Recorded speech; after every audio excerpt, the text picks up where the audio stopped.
exemple, comencem el ple ordinari corresponent al mes de març i el punt número 1, que tindria l'aprovació de l'acte anterior, que si estem d'acord, doncs la donaríem per aprovar. Sí? Doncs la donem per aprovar. Amb el 2 donaria en compte de les resolucions i aplicacions del Dona cuenta de la resolución de alcaldía de enero de 2014, compuestas entre la número 213 de febrero de 2014, compuestas entre la número 213 del 3 de febrero de 2014 a la número 434 de 28 de febrero de 2014. I són compres i contractació 10, gestió tributària 40, intervenció 13, llicències d'obres d'activitat 52, policia local 34, recursos humans 11, serveis central secretaria 14, tresoreria 27, promoció econòmica 1, serveis municipals i manteniment de via pública 3, urbanisme 5, sistemes d'informació 3, àrea de serveis a la persona 4 i acció social i polítiques d'igualtat 5. Molt bé.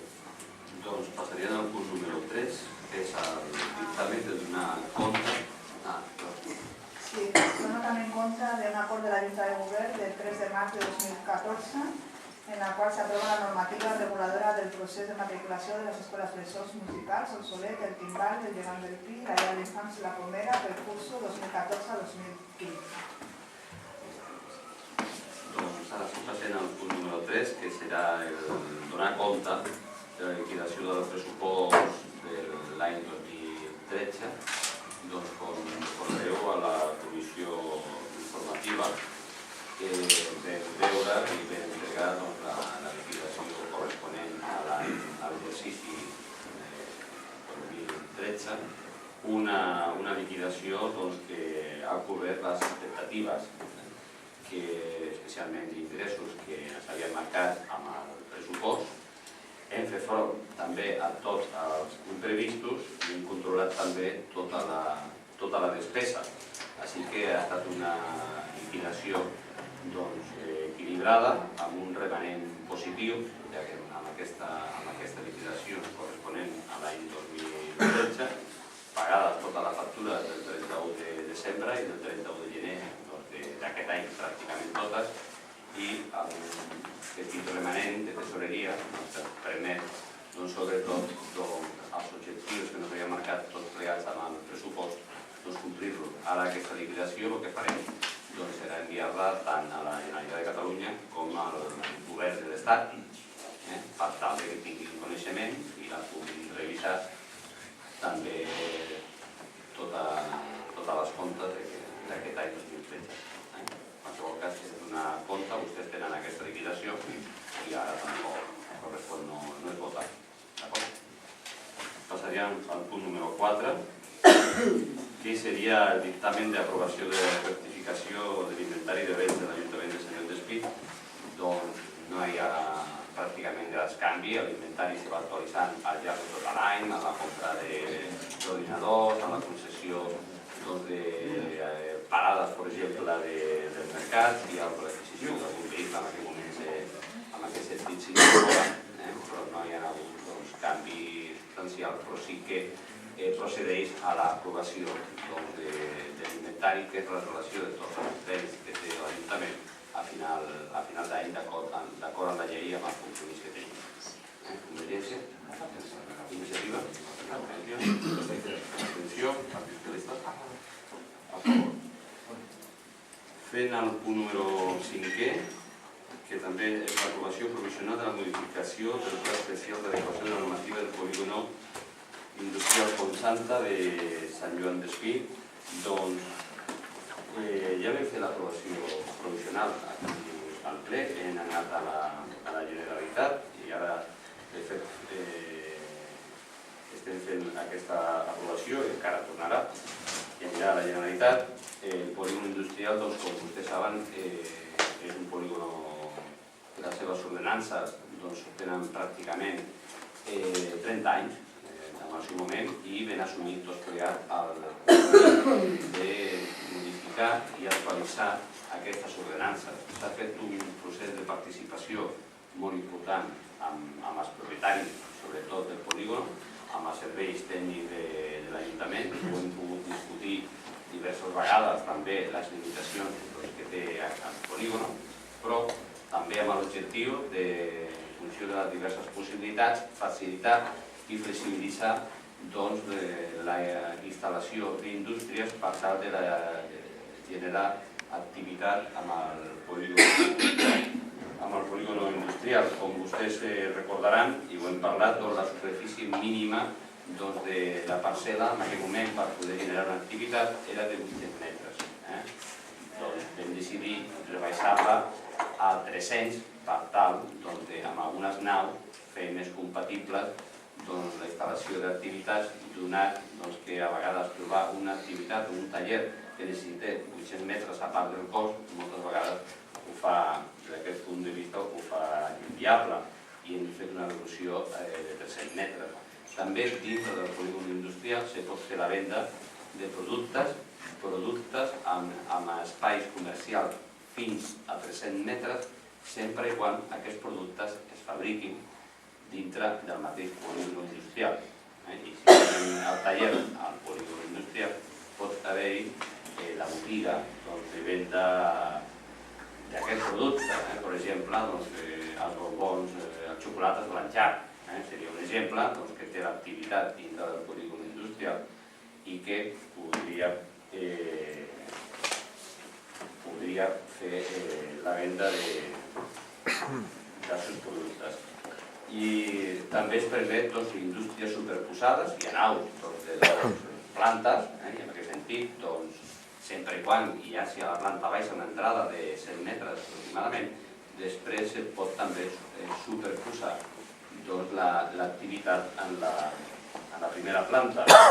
I després, en tot el perímetre del polígon industrial, en el que fa referència o que toca tot el polígon industrial, que limita en la zona residencial, el que es preveu bàsicament és la instal·lació de terciari. Es pugui transformar a terciari, bàsicament, oficines. Aquests són els eixos d'aquesta reforma i del procés d'un any, des dels serveis tècnics, l'àrea de promoció econòmica, que també han estat treballant, i consensuat, en aquest cas, també amb l'administració econòmica de la Generalitat de Catalunya, i avui ja queda portat per la seva aprovació. Convergència, no? Iniciativa, Esquerra Alternativa. Por favor, Partido Popular. Sí, desde el Partido Popular y desde el Grupo Municipal del Partido Popular de San Juan de Espí consideramos que todo lo que sea favorecer el empleo y favorecer el dinamismo comercial de la ciudad estaremos de acuerdo, por lo que votamos a favor de esta moción, desde este punto de vista. Molt bé. Partit Socialista, a favor. Doncs faríem unanimitat amb el punt número 5 i passaríem al punt número 6, que és un dictamen d'aprovació de la classificació de la Societat Mercantil Municipal, Aparcaments d'Espí S.A., als efectes de compliment de la llei 27/2013 de reforma i sostenibilitat de l'administració local. Com vostès saben, aquesta llei de sostenibilitat que se va aprovar l'any passat, hem tingut l'oportunitat de parlar aquí dintre de l'Ajuntament, dintre del ple d'aquesta llei, però la llei el que preveu amb aquesta llei és, d'alguna manera, posar un cert ordre amb el gran número d'empreses municipals que hi ha en l'àmbit de l'administració local. És a dir, nosaltres, l'Ajuntament de l'Espí, únicament té una empresa municipal, però hi ha ajuntaments que tenen moltíssimes empreses i de tot tipus. I aquestes empreses, d'elles, després depenen altres empreses. En alguns casos, que són empreses públiques amb participació privada. No és el cas de Sant Joan d'Espí, com sabeu, hi ha una única empresa i una empresa que és 100% pública, en aquest sentit. Però en qualsevol cas, la llei sí que diu que se té que posar una categoria a l'empresa a l'empresa municipal. La nostra empresa és molt petita, en aquest sentit. No tenim personal d'alta direcció, no tenim contractes mercantils exteriors per gestionar l'empresa, estem per sota amb el nombre de consellers amb el Consell d'Administració de lo que marca la llei. A tots els darrers anys, a més, hem tingut equilibri financer, equilibri pressupostari, és a dir, l'empresa municipal no ha tingut pèrdues, i en aquest sentit el que es proposa és que s'ubiqui amb el número 3, que és el més baix de tots, de lo que marca aquesta llei. D'acord? Comissió Unió. Iniciativa Esquerra Alternativa, a favor? A favor, Partit Popular, PSC? A favor. Doncs aprovarien també per unanimitat i passarien al punt número 7. Doncs aquest tema recordareu que ho vam parlar perquè en definitiva es tracta d'adaptar els mercats no sedentaris amb les iniciatives que es marquen i directrius d'Europa. Aquí estem parlant del mercadillo. No estem parlant del mercat, estem parlant del mercadillo del dilluns i del mercadillo del dijous. En qualsevol cas, aquí el que es proposa és fixar com s'han d'adjudicar les parades, que és el que diu la llei, quin tipus de mercadillo tenim i quins són els dies de mercadillo. No entra més l'ordenança i també fixa d'ara amb el futur com s'ha de regular totes les noves concessions de persones que vulguin accedir a vendre al mercat d'ensenyament d'espí. D'acord? Convergència i Unió? Iniciativa? Bueno, puesto que es obligatorio adaptarse tanto a la normativa europea como a otras leyes españolas y catalanas, pues en principio no hay mucho que discutir, puesto que es necesario modificar esta ordenanza.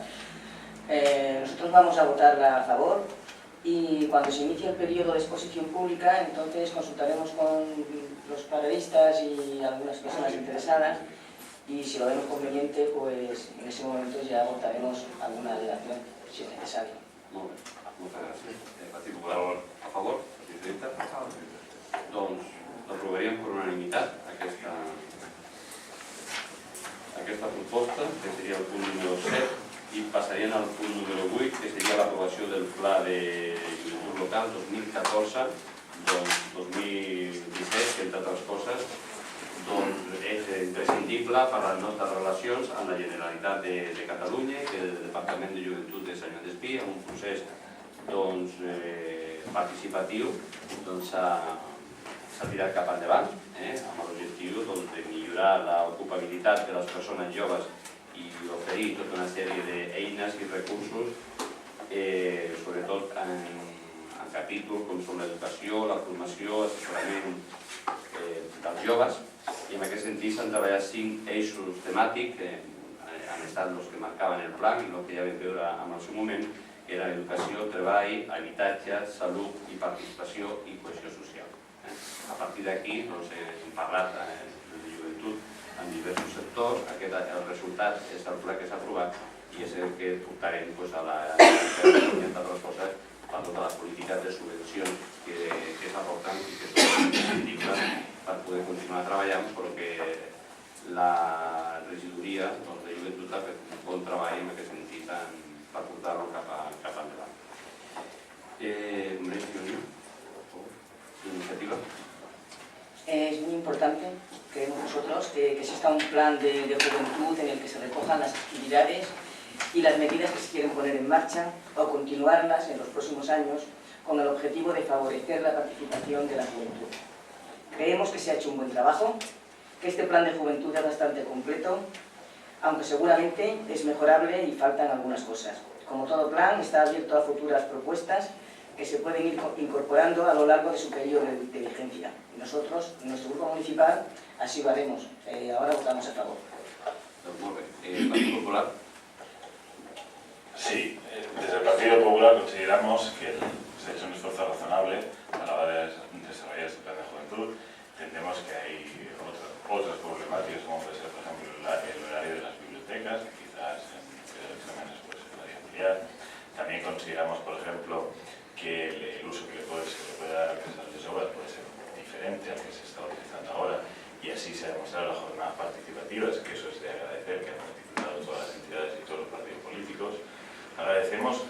sentido del plan joven vaya más dirigido hacia el estudio, más dirigido hacia idiomas, más dirigido hacia buscar una alternativa de trabajo, quizás ya no tanto dentro del Estado, sino fuera. Consideramos que es un plan de juventud acertado, es un plan con las condiciones que tenemos hoy en día, es un plan correcto, por lo que desde nuestro grupo municipal lo tenemos a favor. Molt bé. Partit Socialista? Sí, des del grup socialista volem aprofitar la benentesa per reconèixer i felicitar al departament, a tota la tasca que ha fet, l'esforç que representa la participació i convidar que tothom que vulgui aportar i que vulgui aportar que aprofiti aquests processos de participació que sempre són interessants. I en tot cas també reconèixer i agrair que com a govern ens situïn sempre i ens recordin la rellevància que té la joventut i els problemes que en aquest moment, donades les retallades i la crisi actual, estan patint com a col·lectiu d'una manera molt important a tots els àmbits que aquí s'han nomenat, que és el de l'educació, el treball i l'habitatge i les seves possibilitats d'emancipar-se i d'avançar com a persones. Per tant, votarem a favor. Molt bé, doncs farem per unanimitat el punt número 8. Passaríem al punt número 9, que serà la proposta per donar suport al manifest del 8 de març del Dia Internacional de les Dones, que és una proposta de manifest que ve avalada per la Federació de Municipis de Catalunya, la Diputació de Barcelona, l'Associació Catalana de Municipis, la Diputació de Tarragona, la Diputació de Lleida, la Diputació de Girona, igual que cada any s'aprova un manifest al 8 de març, que és el Dia Internacional de la Dona Treballadora, on en aquest cas, en aquest manifest, es posa la rellevància, avanços que s'han fet al llarg d'aquests 80 anys, des que la dona va començar a tenir dret per poder votar, i també amb el mateix document es posa de manifest altres temes que també afecten directament, en aquest cas, a la dona treballadora, com la pròpia llei de racionalització i sostenibilitat de l'administració local, que considera aquest document que és una amenaça per a les polítiques de la dona, perquè aquesta llei treu precisament les competències sobre les polítiques de la dona als ajuntaments. Fa altres referències al document, per exemple, el tema de la llei de l'avortament, altres temes de la reforma laboral, i d'alguna forma es demana un compromís de tots plegats per poder garantir la igualtat d'oportunitats de totes les dones i dels homes en la societat que vivim. Algo que de l'Ajuntament de Sant Joan d'Espí, des de l'Apartament de Dona, ja se treballa i tira cap endavant, i jo crec que hem aconseguit molts avanços a la nostra societat i a la nostra localitat, i la veritat que seria una llàstima que els ajuntaments, i en concret el nostre, pugui perdre aquesta competència per la llei. Treballarem perquè no sigui en aquest sentit així, però el manifest és sobre el 8 de març i va en aquest sentit. D'acord? Convergència i Unió, a favor? Iniciativa, a favor? Partit Popular? Abstenció? Partit Socialista? A favor, malauradament, que com cada any tenim que aprovar un manifest en aquest sentit, no? Jo crec que tots plegats els que avui estem aquí compartiríem que tant de bo el 8 de març no tingués que commemorar-se en aquest sentit, però any darrere any veiem com les discriminacions, tot i l'avanç que s'ha fet legislatiu i social, continua havent-hi moltes discriminacions en l'àmbit laboral, professional, salarial, i com no destacar una dada que sortia fa pocs dies als mitjans de comunicació, a l'àmbit de la violència de gènere, on hi ha unes xifres que diuen que el 33%, una de cada 3 dones pateixen violència a l'àmbit d'Europa, al territori europeu. Sembla prou greu i en aquest sentit ja ens hem manifestat moltes vegades en aquest ple. Les retallades dels últims temps, també n'hem parlat en aquest mateix ple, com també estaven afectant tots els serveis que afavorien la conciliació de la vida familiar i personal i que per tant generaven més discriminacions, l'atenció a la gent gran, que durant molts anys havia estat sostinguda familiarment per les dones. Tot això havia impedit que continuéssim avançant en els drets de les dones. però malauradament aquest any tot això s'ha vist agreujat. En primer lloc, com destacava l'alcalde, amb l'aprovació de la llei de professionalització que pot posar en perill les polítiques que des dels ajuntaments es porten a terme en l'àmbit de la igualtat, i també voldria destacar la llei de l'avortament que fa algunes sessions plenàries vam aprovar, que també representa un atac frontal contra el dret de la dona. Jo només voldria comentar que evidentment des del departament sempre fem una proposta del manifest, sempre des de la idea que estigui al màxim consensuat, i perquè el fet és que generalment és impossible per raons del ple, sempre es llegeix abans el manifest perquè és 8 de març que s'aprova en aquest ple.